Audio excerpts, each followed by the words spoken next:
La la la la. Agent cuisine de l'aliment à l'univers. Bonjour, enchanté. Je m'appelle Agent et ce soir, je tourne ma première vidéo de YouTube. Et dans cette chaîne, j'aimerais pas limiter mon histoire juste autour de techniques de cuisine ou recettes de cuisine, mais j'aimerais élargir l'histoire. C'est pour ça que j'ai dit Agent cuisine de l'aliment à l'univers. J'aimerais traiter des histoires de développement personnel à travers la cuisine, liées à la conscience de soi, au échange avec les autres, ou au échange culturel, expression, créativité, contact avec la nature. Il y a beaucoup de sujets à parler avec la cuisine.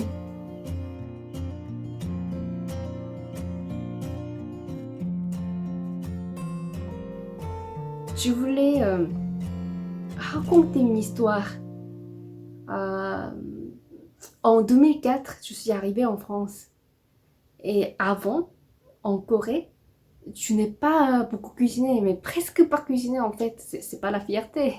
Mais ma mère cuisinait tous les jours. Et dans le frigo, il y avait des choses à manger. Alors je sortais, je chauffais, ou on mangeait ensemble avec la famille. Ou je mangeais beaucoup en dehors de chez moi. Et je ne savais pas cuire du riz non plus. Et je ne savais même pas bien cuire des nouilles instantanées.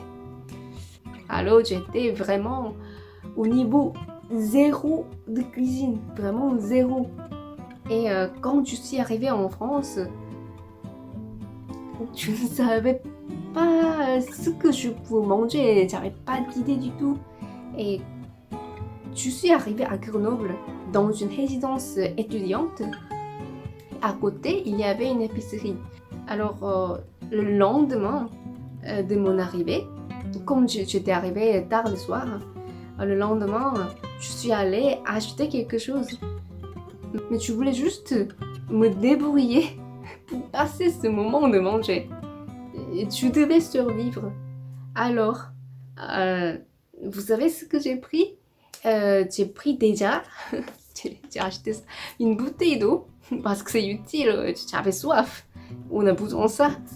Et aussi des pommes parce que j'ai besoin de vitamines, j'ai besoin de fruits ou légumes. Alors j'ai pris des pommes et aussi des tomates. Et puis j'ai pris une baguette vraiment comme ça. Et puis c'était mon premier assemblage des aliments. J'ai mangé ça chez moi dans ma chambre. Et à ce moment-là, j'ai vraiment réalisé que ces aliments que j'ai pris, ça symbolise beaucoup de choses.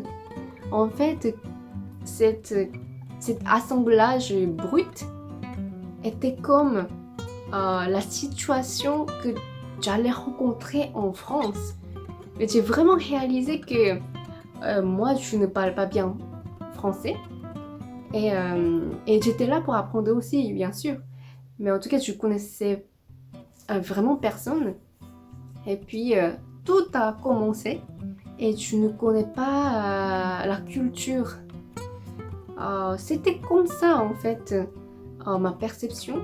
Et j'ai vraiment réalisé aussi que j'ai séparé des choses que j'étais habituée.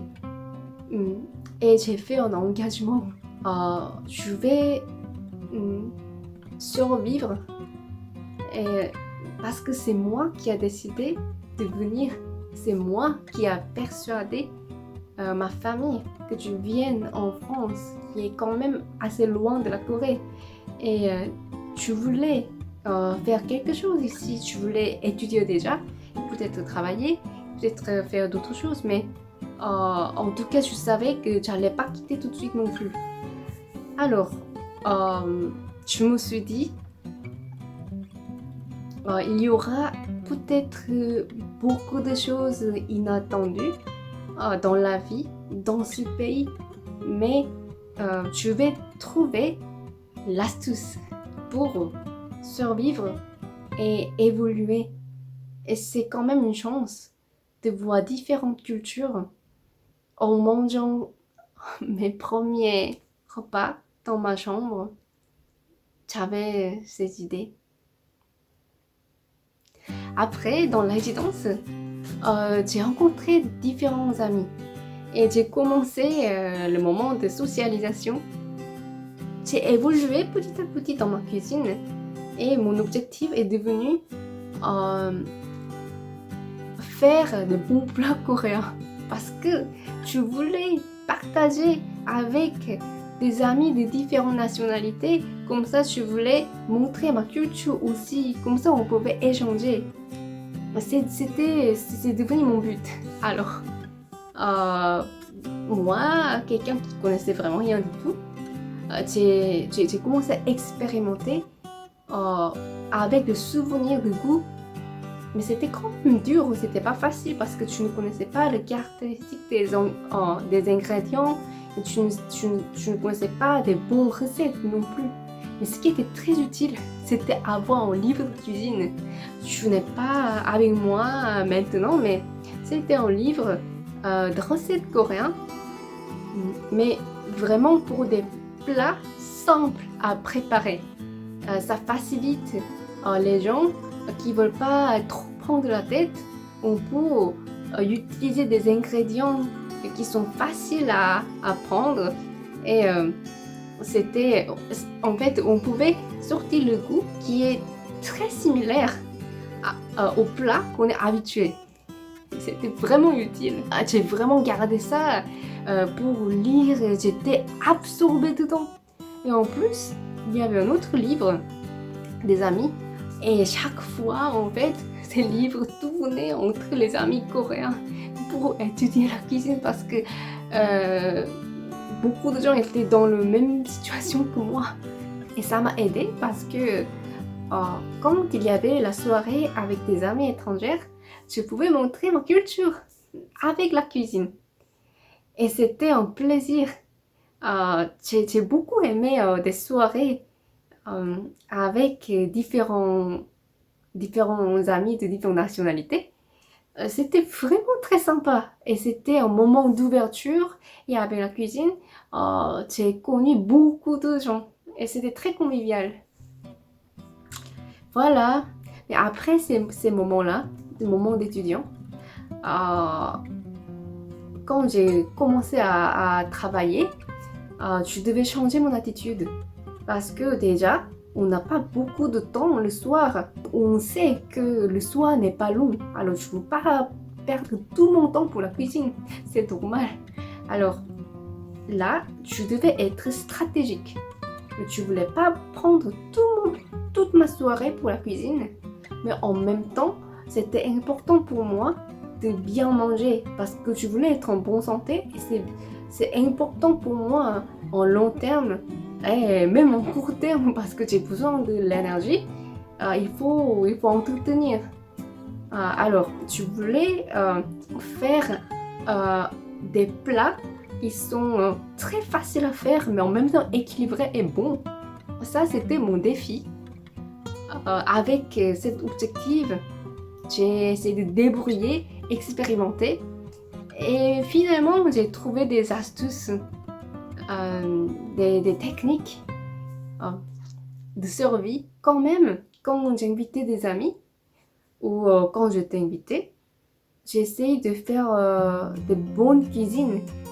À ce moment-là, j'ai vraiment essayé d'exprimer mon univers et aussi montrer ma culture pour faire vraie bonne cuisine et avoir quelques plats qui pourrait avoir le succès. C'est quand même bien. Alors, vraiment, ça dépend des moments. La cuisine était adaptée différemment. Et toute cette expérience m'a fait évoluer la conscience en moi et aussi développer la créativité et intuition parce que j'essaie de choisir rapidement et différentes connaissances de culture, même le technique, etc. Voilà mon histoire de cuisine évoluée. Si vous pouvez laisser des commentaires en bas pour savoir ce que vous pensez. J'aimerais avoir des feedbacks, comme ça je peux développer des contenus différemment, etc. Alors n'hésitez pas, si vous avez des remarques ou s'il y a des choses que vous aimeriez voir et entendre, n'hésitez pas de poster